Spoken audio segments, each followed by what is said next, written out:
11 ডাঙৰ নে 3 ডাঙৰ তিনিখন আসন লাভ কৰিলে কংগ্ৰেছে যোৰহাট লোকসভা সমষ্টি নগাঁও লোকসভা সমষ্টি আৰু ধুবুৰী লোকসভা সমষ্টি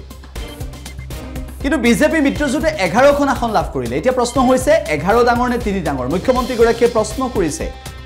যে মই কেতিয়াবা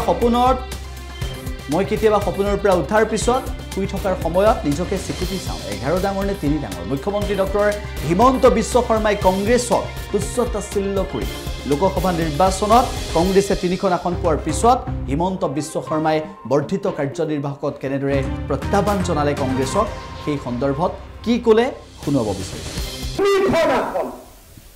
60 বছৰ শাসনত থকা দলটোৱে মাত্ৰ 3খন আসনত জয়লাভ কৰি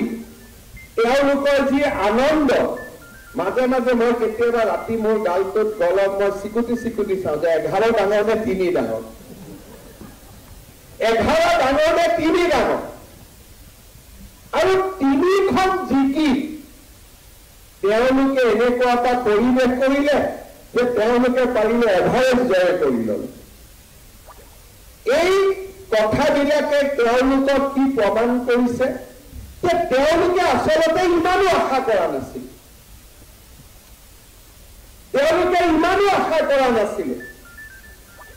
সমুদ্ৰৰ মাজত থকা মানুহক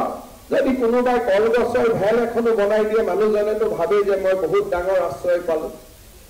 আজি কংগ্ৰেছ দলৰ অৱস্থা যে 60 বছৰ অসমক শাসন কৰাৰ পিছত দেশক শাসন কৰাৰ পিছত 3খন আসনতে তেওঁলোক সন্তুষ্ট আৰু 3খন আসন পোৱাৰ পিছত তেওঁলোকে এবাৰো হিচাপ কৰি চোৱা নাই যে যোৱাবাৰ আমাৰ হাতত 5খন আসন আছিল এইবাৰ আমাৰ 2খন কমি গ'ল আমাৰ আসন 3খন আৰু তেওঁলোকে ক'ত জিকিছে কোন জাগাত গৈ জিকিছে তাক বিশ্লেষণৰ প্ৰয়োজন নাই মই ভাবো যে ভাৰতীয় জনতা পাৰ্টি প্ৰধানমন্ত্ৰী নৰেন্দ্ৰ মোদী ডাঙৰীয়াৰ নেতৃত্বত আমি যি জনসাধাৰণৰ কাৰণে কাম কৰিছো ৰাইজ আমাৰ লগত আছে ৰাইজ ভৱিষ্যতেও আমাৰ লগত থাকিব যিকোনো খবৰৰ বাবে যোগাযোগ কৰক 7099017330 আৰু 7099017110 নম্বৰত